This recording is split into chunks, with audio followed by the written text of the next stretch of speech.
Good morning friends, చూస్తూ ఉండండి నా యూట్యూబ్ని. ఈరోజు మీకు ఒక డిస్కషన్ టాపిక్ మీద మాట్లాడుతున్నాను. చాలామంది చాలా రకాలుగా ఉంటున్నారు. భారతదేశం అంటే మన ఇండియా ఒకప్పుడు ఓన్లీ భారతీయులు ఉండేవాడు. వేరే మతస్థులు ఎవ్వరు కూడా ఉండరు కూడా. ఎందుకంటే భారతదేశంలో ఉన్న వాళ్ళందరూ కూడా మన వాళ్ళే, హిందువులే. హిందూయిజం ఆల్మోస్ట్ ఒక 6000 ఇయర్స్ బ్యాక్ వచ్చినట్టు ఉంటుంది. ఇక్కడ అందరూ ఆల్మోస్ట్ హిందువుల కిందే ట్రీట్ చేశారు. అందరూ హిందువుల్లో ఉండేవాళ్ళు. కులాలు, వృత్తిరీత్యా కులాలు పెట్టారు. రాజులు, బ్రాహ్మణులు, వైశ్యులు, అట్లా రెడ్లు, పనులు చేసేవాళ్ళు, రెడ్లు, కాపులు, తర్వాత సాలి, తర్వాత ఎస్సీ ఎస్టీలు, ఇలా వృత్తిరీత్యా కులాలు వచ్చాయి భారతదేశంలో. ప్రతి ఒక్కడు హిందువులే. హిందూ రక్తమే వాళ్ళకు ఉండేది. హిందువులు ఒకరినొకరు తిట్టుకున్నా కూడా హిందువులుగానే ఉండేవాళ్ళు. ఒకరినొకరు పొడుచుకున్నా కూడా హిందువులాగానే ఉండేవాళ్ళు. ఎందువల్లంటే వాళ్ళు ఇదన్నీ కూడా ఒక సామ్రాజ్యం, అంటే ఒక ప్రాపర్టీ, అంటే ఒక మనీ. ఈ మూడే అండి. మొత్తం డీల్ చేసేదాన్ని కూడా ఈ మూడే. సామ్రాజ్యం, ఒకప్పుడు రాజులు, నాకు ఈ సామ్రాజ్యం కావాలంటే it is nothing but property కదా, అది నథింగ్ బట్ మనీ కొరకే అవన్నీ ఉండేవి. ఈవెన్ రాముడు ఉన్నప్పుడు కూడా మనీ రిలేటెడే. మనీ ఉంటే అవన్నీ ఏముంది, ఆ సామ్రాజ్యాన్ని అతనికి ఇచ్చేస్తే అయిపోయేది కదా. అర్థమైందా? నెక్స్ట్ కుంభకర్ణుడు నిద్రపోతుంటాడు, తింటాడు, డబ్బు ఉంది, గోల్డ్ ఉంది, ఏమో చేసుకున్నారు అట్లా. సో ప్రతి ఒక్కటి లింక్డ్ టు సామ్రాజ్యం, ప్రాపర్టీ అండ్ మనీ. ఈ 3 పాయింట్ల మీద లింక్ అవుతూ ఉంటుంది. అందువల్ల బాగా ఆలోచించుకుంటే మనీ ఉంటే ఏదైనా ఉంటుంది. ఏ గుడి అయినా కూడా డెవలప్ కావాలంటే మనీ వేయాలి. హుండీలో డబ్బులు వేస్తే ఆ డబ్బులు గుడి డెవలప్మెంట్కు వాడతారు. పూజారి అక్కడ ఉండి పనిచేస్తాడు. డబ్బులు వేయడం మానేసిన, హారతి పళ్ళెంలో డబ్బులు ఇవ్వడం మానేసిన పూజారి అక్కడ ఉండడు, గుడి డెవలప్ కాదు. బహుశా దేవుడు ఆ గుడిలో ఉంటే, డబ్బులు హుండీలో కానీ హారతి పళ్ళెంలో కానీ వేయకుండా ఉంటే దేవుడు కూడా ఆ గుడిలో ఉన్నాడు. అది ఒక పాయింట్. బాగా ఆలోచించండి. తర్వాత దేవుని సృష్టి గురించి చాలామంది అన్ని రకాలుగా మాట్లాడారు. చాలామంది చెప్తూ ఉంటారు దేవుని సృష్టి గురించి. దేవుడు ఇది మొత్తం సృష్టించాడు అని చెప్పి 14 లక్షల సంవత్సరాల క్రితం మంది రామాయణం మహాభారతాలు జరిగాయని చెప్పి కొందరు, 5000 సంవత్సరాల క్రితం రామాయణం మహాభారతాలు జరిగాయని కొందరు. దేవుడు సృష్టిస్తే, సృష్టి అనే దానికి మీనింగ్ ఏంటంటే తయారు చేయడం, దాన్ని సృష్టి అంటారు. ఒక స్వెట్స్ తయారు చేయడము, షర్టు తయారు చేయడము, వాచ్ తయారు చేయడము, పెన్ను తయారు చేయడం. అదేవిధంగా షర్టుకు ఒక నిర్దిష్టమైన కొలతలు ఉంటుంది, మెజర్మెంట్ ఉంటుంది, దాన్ని బట్టి చేస్తారు. స్పెట్స్కి కూడా ఒక నిర్దిష్టమైన గ్లాస్ పవరు, స్పెట్స్ కార్బన్ లేదా ప్లాస్టిక్ అవి చేస్తారు. పెన్ను కూడా అంతే. ప్రతి దానికి ఒక material construction as well as కొలతలు, షేప్. ఏ మెటీరియల్తో తయారు చేస్తారు, ఏ కొలతలు, ఏ షేప్లో. ఈ 3 ఉంటే మనం ఏదైనా. అదేవిధంగా సృష్టి గురించి మనం మాట్లాడితే ఈ విశ్వం, మనం ఉన్నది భూమి మీద, భూమి చుట్టూ చంద్రుడు తిరుగుతున్నారు. భూమి కూడా ఒక ప్లానెట్, ఒక గ్రహము, చంద్రుడు ఉపగ్రహము. అక్కడ వరకు ప్రతి ఒక్కడికి తెలుసు. దేవుడు చెప్పకపోయినా, సైంటిస్టు చెప్పినా అందరికీ తెలుసు. రైట్. ఇటువంటి గ్రహాలు అంటే భూమి లాంటి తరహా గ్రహాలు మనకు సూర్యుని చుట్టూ ఒక ఎన్ని తిరుగుతూ ఉంటుందంటే మామూలుగా 9 అనుకుంటారు కొందరు, కానీ 137 గ్రహాలు ఉన్నాయి. ఉపగ్రహాలు, గ్రహాలతో అన్నిటితో కలిపితే 137 ఉన్నాయి. ఒకప్పుడు పెద్ద పెద్దవి తెలుస్తుంది కాబట్టి ఓన్లీ 9 అన్నారు. సూర్యుడు కూడా ఒక నక్షత్రం లాంటిదే. ఆ నక్షత్రం చుట్టూ ఇన్ని గ్రహాలు తిరుగుతున్నాయి. అంటే అది పేరెంట్ నక్షత్రం అనేది, పేరెంట్ దానికి ప్రొడక్షన్ అని మనం అనుకోవచ్చు ఒక రకంగా. ఇటువంటి నక్షత్రాలు కొన్ని కోట్లాను కోట్లు, అవన్నీ కూడా ఒక విశ్వంలో ఉంది. ఈ విశ్వంలోనే ఉంది. కోటాను కోట్ల నక్షత్రం లాంటివి ఒక వేవ్, మిల్క్ వేవ్గానైతే ఆండ్రోమేడా అని చెప్పి సపరేట్గా అటువంటిది ఉంటుంది. పాలపుంతలు అంటారు మిల్క్ వేవ్. అటువంటి చాలా ఉంటుంది. బ్లాక్ హోల్స్ అని, వేరే విశ్వం అని, వేరేది ఇది ఉందని చెప్పి చాలా చాలా ఉన్నాయి. సో ఇటువంటివన్నీ కూడా దేవుడు గారు సృష్టిస్తే ద షేప్ ఆఫ్ విశ్వం అంటే shape of universe, shape of it is whether it is స్పేర్గా ఉంటుందా, గ్లోబల్గా ఉంటుందా, గ్లోబ్ ఆకారంలో ఉంటుందా, స్పియర్గా ఉంటుందా, బంతిలాగా ఉంటుందా, బాల్ లాగా ఉంటుందా, లేదా రెక్టాంగిల్ షేప్లో ఉంటుందా, స్క్వేర్ షేప్లో ఉంటుందా, ట్రయాంగిల్ షేప్లో ఉంటుందా అనేది షేప్ అనేది నాకు కావాలి, అందరూ కూడా తెలియాలి. షేప్ ఆఫ్ ది యూనివర్స్ కానీ తెలుసుకోగలిగితే, చెప్పగలిగితే దేవుని గురించి మీరు ఆరాధించుకొని కనుక్కోండి. So called pastors, so called పూజారులు, so called brothers and so called popes, వీళ్ళు ఎవరినైనా కానీ అడిగి what is the shape of universe అనేది ఒకటి కాదు. షేప్ ఆఫ్ యూనివర్స్ అంటే ఒక డైమెన్షన్ ఉంటుంది. మన భూమికి ఒక 12,472 కిలోమీటర్లు డయామీటర్ వ్యాసం అని చెప్తారు. అదేవిధంగా ఈ సూర్యమండలానికి అంటే నక్షత్ర మండలానికి ఒక సొంత డయామీటర్ ఉంటుంది, కొన్ని కోట్ల మైల్స్.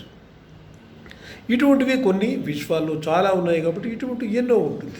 అటువంటి dimension, what is the dimension? Dimension అంటే కొలత. ఆ చివరి నుంచి ఈ చివరి వరకు విశ్వం, పై నుంచి కింద వరకు, ఈ చివరి వరకు ఆ చివరి వరకు విశ్వం యొక్క డైమెన్షన్స్ కావాలి. అప్రాక్సిమేట్లీ ఉందా, డైమెన్షన్ ఉంటుందా ఉండదా అనేది ఒక పాయింట్. ఉంటే ఎంత ఉంటుందో అని మీ దేవుడు కానీ, మా దేవుడు కానీ, ఏ దేవుడైనా చెప్పచ్చు, ఏ పూజారులైనా చెప్పచ్చు, ఏ డిబేట్కి వచ్చిన వాళ్ళు కూడా చెప్పచ్చు. అనంతము అనే ఒక పదం చాలా తప్పు. అనంతం అనే పదము డిక్షనరీలో ఉండదు, చాలా తప్పు. ఓకే, అది పక్కన పెడితే విశ్వముకి ఒక డైమెన్షన్ ఉందా, ఒక నిర్దిష్టమైన కొలతలు ఉన్నాయా? ఉంటే వాట్ ఈజ్ బియాండ్, దాని అవతల ఏముంది, దాని అవతల ఏముంది? ఇంకేదైనా ఉందనుకుంటున్నాం. పరలోకం అని చెప్పి అంటారు కదా, స్వర్గాన్ని సృష్టించారని చెప్పారు, అది ఉందా? నరకాలు లేదంటారు కొందరు ఉందంటారు.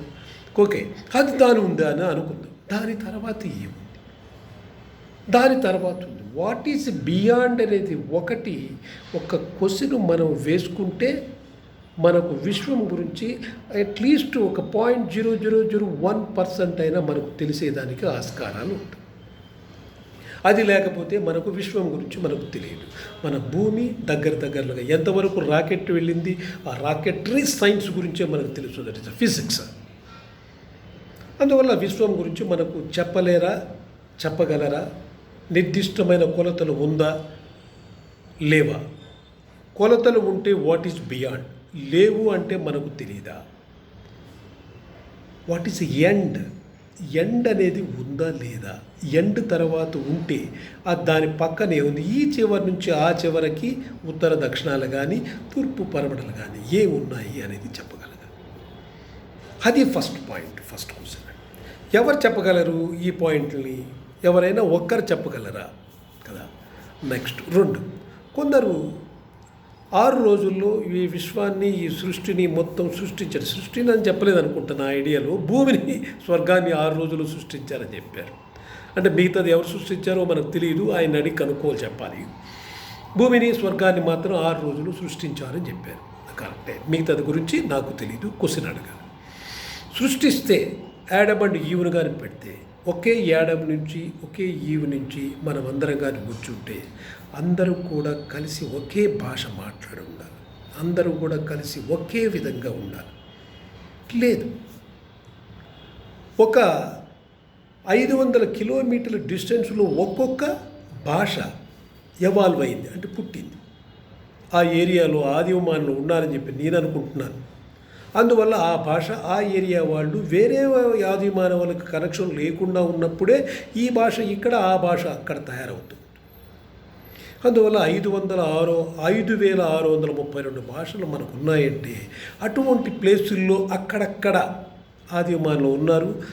లక్షల సంవత్సరాల తర్వాత అక్కడే వాళ్ళు ఎక్కడైతే నది ఉంటుందో, ఎక్కడైతే ఫుడ్ దొరుకుతుందో నోమడ్స్ లాగా ఉండి అక్కడ చుట్టుపక్కల తిరిగేవాళ్ళు. వితిన్ 10 కిలోమీటర్స్, మ్యాక్సిమం పోతే ఒక 50 కిలోమీటర్ల కంటే బియాండ్ వెళ్ళి ఉండేవాళ్ళు కారేమో.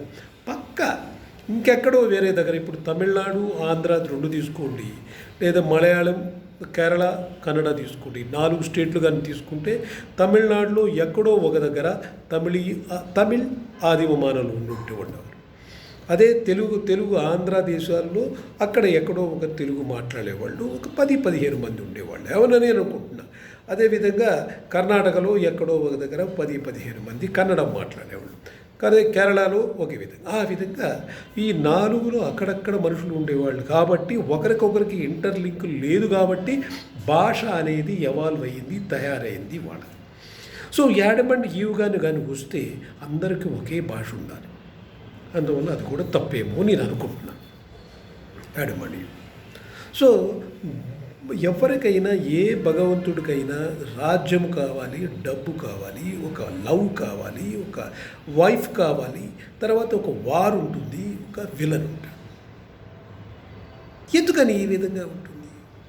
ప్రతి ఒక్కరు ఈవెన్ జీసస్ తీసుకోండి, ఒక విలలేసి కొట్టి చంపారు, అతనికి కూడా monger. Jesus is not a just desire కాదు, అతనికి is the monger, power monger. నేనే దేశు, నేనే రాజు, నేనే అన్నిటికీ చెప్పుకునేవాడు.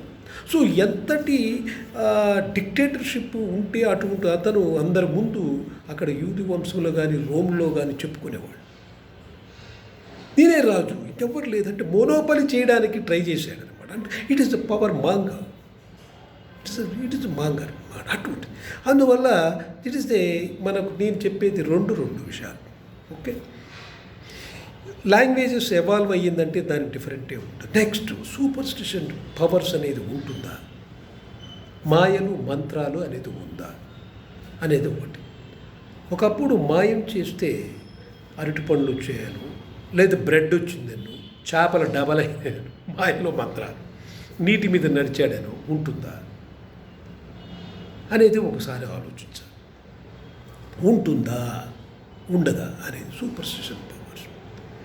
ఎవరైనా బ్లాక్ మ్యాజిక్స్ కానీ మ్యాజిక్స్ చేసేవాళ్ళు డిఫరెంట్గా ఉంటారు. మ్యాజిక్స్ అన్నీ కూడా ఫిజికల్గా, దట్ ఈస్ ద టాక్టిక్స్, అంటే how they are going to do the small superstition power లాంటిది అని చూపిస్తారు మనకు, అంతే. It is not a real superstition. Black magic లాంటివి, వశీకరణలు ఉన్నాయా, హిప్నటైజర్స్ ఉన్నాయా, అవతల వీక్నెస్ పవర్ ఉన్నవాడిని హిప్నటైజ్ చేయగలమా, మైండ్ ట్రాన్సాక్షన్ వేవ్స్ పోగలుగుతా అనేది కూడా మీరు ఆలోచించాలి. రైట్, నేను మీకు ఏం చేశాను, యాడమ్ అండ్ ఈవ్ గురించి చెప్పాను, అది తప్ప రైట్ మీరు చెప్పాలి. లాంగ్వేజ్ ఎలా ఎవాల్వ్ అయిందని చెప్పాను, తప్ప రైట్ మీరు చెప్పాలి. విశ్వంను 6 రోజులు సృష్టించబడి, విశ్వాన్ని కాదు భూమిని స్వర్గాన్ని 6 రోజులు సృష్టించే అతను మిగతా విశ్వాన్ని ఎవరు సృష్టించారని చెప్పాలి. తర్వాత విశ్వాన్ని సృష్టించే వాళ్ళు కొన్ని పురాణాల్లో ఇది ఒక కొలతలు ఉన్నాయా లేవా అని చెప్పగలగాలి కదా. ఈ పురాణాలు అన్నీ కూడా ఒక హీరో, ఒక హీరోయిన్, ఒక విలను, ఒక వారు, ఒక ఇది ఉంటుంది, కింగ్డమ్ ఉంటుంది. ఎందుకు ఉంటుంది అన్నీ, వై అనేది మీరు చాలా చెప్పాలి. తర్వాత గోల్డ్ ఇన్వెంటెడ్ ఎప్పుడు అనేది కూడా చూడాలి. మహాభారతంలో గోల్డ్ యూజ్ చేసినట్టు ఉంది, రామాయణంలో గోల్డ్ రింగ్ యూజ్ చేసినట్టు. బట్ ఎప్పుడు ఇన్వెంట్ చేశారు? ఆ కాలంలో గోల్డ్ ఉందా?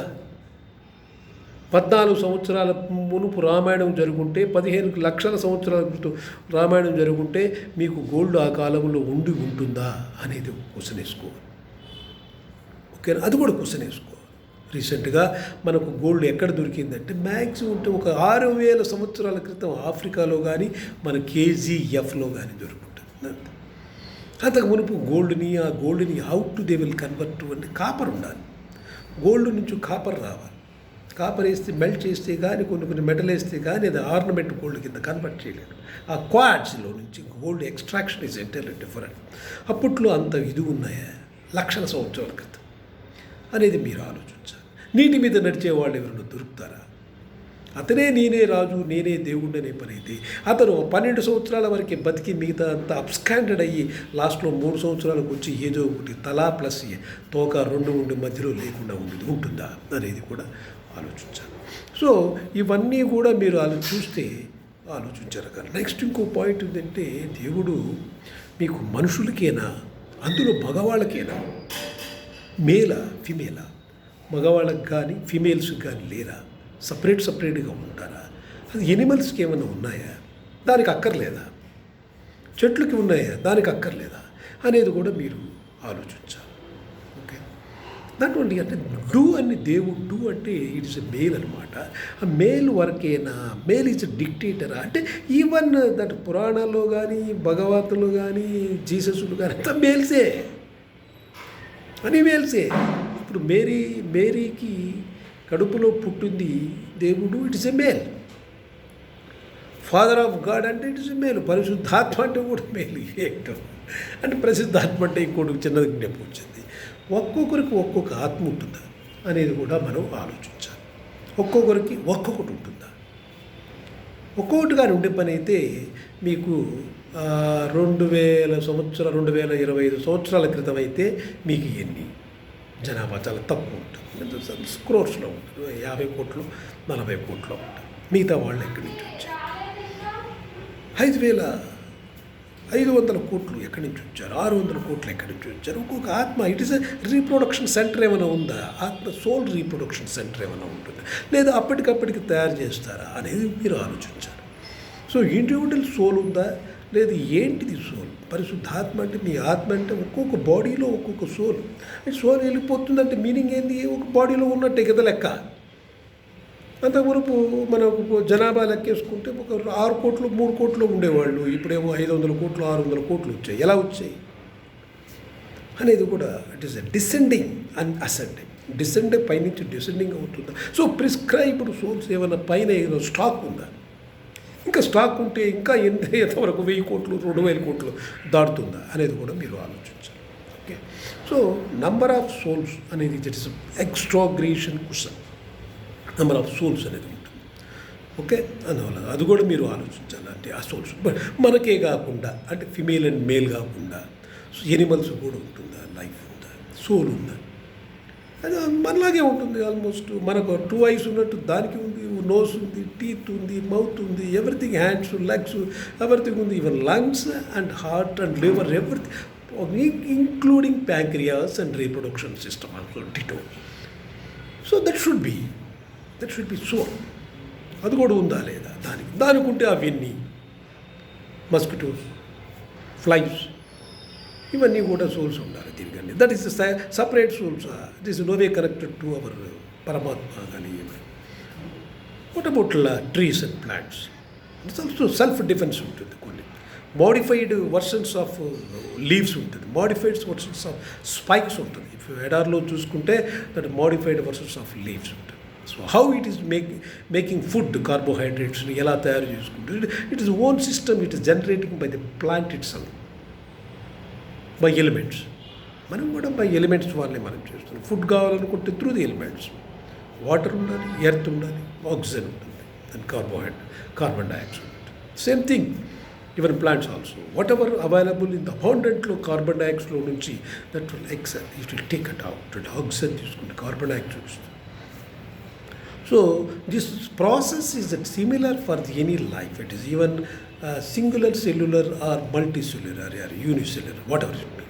And that also we have to find out whether they have, plants and trees have the souls or not. So ఇవి క్వశ్చన్స్. ఇవన్నీ కూడా మీరు అర్థం చేసుకోగలిగితే ఉంటుంది. And ultimately what I'm telling is nothing but money power is more than everything. The beyond it goes out.